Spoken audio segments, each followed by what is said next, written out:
ဂျပန်အင်တာဗျူးတွေမှာပြောလို့မသင့်တဲ့စကားလုံးတွေရှိတယ်။ကိုကဘလောက်ပဲမေးခွန်းတွေကိုကောင်းကောင်းဖြေနိုင်ပါစေပြောလို့မသင့်တဲ့စကားလုံးတွေပြောလို့မရတဲ့စကားလုံးတွေကိုတွားပြီးတော့ပြောမိလိုက်တယ်ဆိုလို့ရှိရင်ကိုထင်ထားတဲ့အတိုင်း result တွေရမှာမဟုတ်ဘူး။အဲ့တော့ဒီနေ့ဒီဗီဒီယိုမှာပြောလို့မသင့်တဲ့စကားလုံးတွေကဘာလဲဆိုတာနဲ့ပတ်သက်ပြီးတော့ပြောပြပေးသွားမှာဖြစ်ပါတယ်။ပထမဦးဆုံးတစ်လုံးက Bancho Sasete Itadakimasu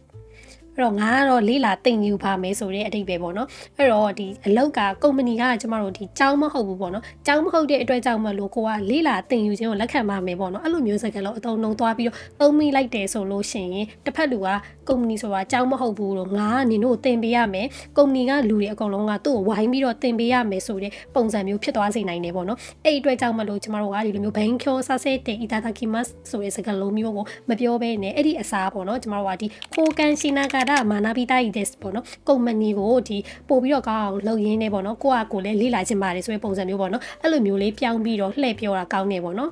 ်နောက်တစ်ခုကကြတော့ဂျပန်တွေကိုယ်တိုင်လဲမှားတဲ့အမှားပေါ့နော်တခုခုပြောလိုက်လို့ရှိရင်ဥမာနာနီဓာတ်တိုအမွေးမတ်ပေါ့နော်အဲ့လိုမျိုးထင်ပါတယ်ဆိုတာမျိုးပေါ့နော်အဲ့လိုမျိုးတွေပြောကြတယ်ပေါ့နော်ဒီလိုမျိုးပြောတဲ့ပုံစံမျိုးကလုံးဝ confident မရှိဘူးပေါ့နော်ယုံကြည်ချက်မရှိဘူးလို့တစ်ဖက်လူကထင်သွားစီရပေါ့နော်အဲ့အတွက်ကြောင့်မလို့ကိုကတခုခုပြောတဲ့အခါမျိုးမှဆိုလို့ရှိရင် desk နဲ့ပဲစုံဖို့တတိထားပြီးတော့ပြောတာကောင်းပါတယ်နောက်တစ်ခုကကြတော့တစ်ဖက်လူကကိုကိုမေးခွန်းမေးတဲ့အခါမျိုးမှဆိုလို့ရှိရင်ကိုကပြန်ပြီးတော့ပေါ့နော်まだ決めてないんです特に決めてないんですいろいろやりたいです検討中ですအဲ့လိုမျိုးပေါ့နော်ဒီတတ်မှတ်ထားတာမျိုးမရှိပါဘူးစဉ်းစားထားတာမရှိပါဘူးအခုမှစဉ်းစားနေတော့မှဒါမှမဟုတ် iro ဆိုတဲ့ဒီအမျိုးမျိုးလှုပ်ချင်တယ်ဆိုတဲ့ပုံစံမျိုးတွေပေါ့နော်အဲ့လိုမျိုးတွေမတိချတဲ့ပုံစံမျိုးတွေကိုပြောတယ်ဆိုလို့ရှိရင်ကုမ္ပဏီဘက်ကတွေးမယ်ပေါ့နော်ဒီလူကကိုယ့်အကိုရဲ့ plan တော့တိချမစဉ်းစားဘူးဆိုလို့ရှိရင်ငါတို့ကုမ္ပဏီမှာကြက်ကြမှာအလုပ်လုပ်ပါမလားဆိုတဲ့ပုံစံမျိုးဖြစ်သွားနိုင်တယ်ပေါ့နော်ပြီး iro တို့စာမတို့အဲ့လိုမျိုးဟာတွေကလည်းပေါ့နော်နည်းနည်းဖောရရောက်တယ်ပေါ့နော်ဘာလှုပ်ချင်လဲလို့ပြောလို့ရှိရင် iro အမျိုးမျိုးလှုပ်ချင်ဆိုတဲ့ပုံစံမျိုးတွေပေါ့နော်အဲ့လိုမျိုးတွေကဒီတိကြကြ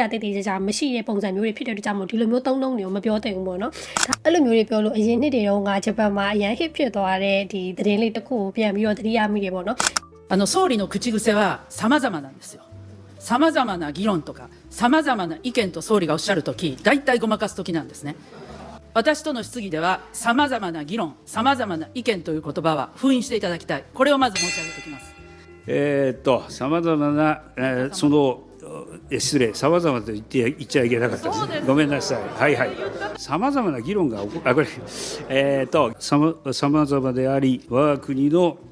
さまざまな装備ってさまざま失礼さအဲ့လိုမျိုးဒီလိုမျိုးပေါ့နော်စာမတို့အီရိုတို့ဒီလိုအတုံးလုံးတွေကမတိကြမရေရောက်ဖောတဲ့ပုံစံမျိုးငါတို့အမျိုးမျိုးလှုပ်ချင်မှာဆိုဘာလို့လှုပ်ချင်တာလဲဆိုတာမျိုးအဲ့လိုမျိုးမဖြစ်ဘူးပေါ့နော်အဲ့အတွက်ကြောင့်မလို့ကွာအဲ့လိုမျိုးစကားမျိုးပြောချင်တယ်ဆိုလို့ရှိရင်တော့မှဒီဟာမျိုးကိုတော့ main အနေနဲ့ပေါ့နော်လှုပ်ချင်တယ်ပြီးတော့မှဒီဟာနဲ့တက်ဆိုင်တဲ့ဟာတွေအမျိုးမျိုးလုပ်ချင်တယ်ဆိုတာမျိုးပေါ့နော်အဲ့လိုမျိုးလေးအီးမဝါရှိနေပေါ့နော်လှည့်ပတ်ပြီးတော့ပြောတာပို့ပြီးတော့အဆင်ပြေနောက်တစ်ခုကကြတော့လူတွေနားလည်မှုလွယ်တဲ့ဒီအတုံးနှုံတွေပေါ့နော်ဝါတာရှိနန်းကာတို့ပြီးတော့အွန်ကာယုတ်တဲတို့အွန်ကာဝါဒုကတဲတို့ဒီလိုမျိုးစကားလုံးတွေကခါလေးကြလို့ရှိရင်ကိုကကန်ကောင်းပြီးတော့ဒါမှမဟုတ်ငါလိုလူမျိုးကတော့အဲ့လိုအတုံးနှုံတွေပေါ့နော်အဲ့လိုတချို့လူတွေကထင်တယ်ပေါ့နော်ဒီဟာတွေကနှိမ့်ချပြီးတော့ကိုနှိမ့်ချပြီးတော့ပြောတဲ့အတုံးနှုံတွေဖြစ်တဲ့ကြောင့်ဒါတွေကပြောလို့ရတယ်လို့ထင်တယ်ပေါ့နော်ဒါပေမဲ့ဒါတွေကငါလိုလူမျိုးကတော့ပြီးတော့တခုခုအောင်မြင်တာမျိုးကိုကတခုပြောချင်တယ်ပြောတဲ့အခါမျိုးမှာဆိုလို့ရှိရင်တော့မှဒီကန်ကောင်းသွားလို့ဘာလို့အဲ့လိုမျိုးကြီးပေါ့မြန်မာမှာတော့ရှိရလေနော်အဲ့လိုမျိုးအတုံးနှုံတွေကတကယ်တော့ကိုကဒီ confident မရှိတဲ့ပုံစံမျိုးပေါ့နော်ကိုယုံကြည်ချက်မရှိဘူးလို့တစ်ဖက်လူကထင်စေအဲ့ဒီကြောင့်မလို့ဝါတာရှိနန်းကာတော့အုံးကယုတ်တဲ့တော့အဲ့လိုမျိုးအတုံးနှုံတွေကိုလုံးဝမတုံးတဲ့ဘူးပေါ့နော်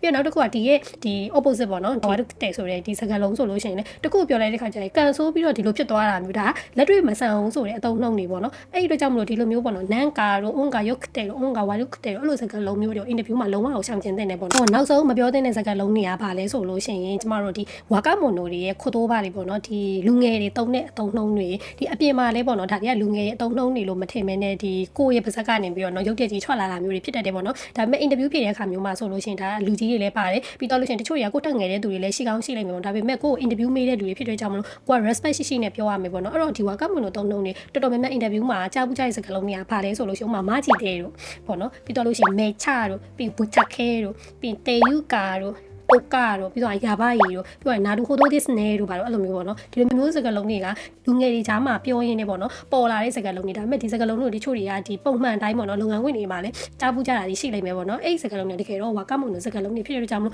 အင်တာဗျူးဖြေတဲ့အခါမှာဆိုလို့ရှိရင်ဒီစကားလုံးတွေကိုမတုံးမိအောင်ကိုကလေ့ကျင့်တဲ့အခါမှာဆိုလို့ရှိရင်ဒီစကားလုံးတွေမပါမိအောင်ပေါ့နော်လေ့ကျင့်တာကောင်းပါတယ်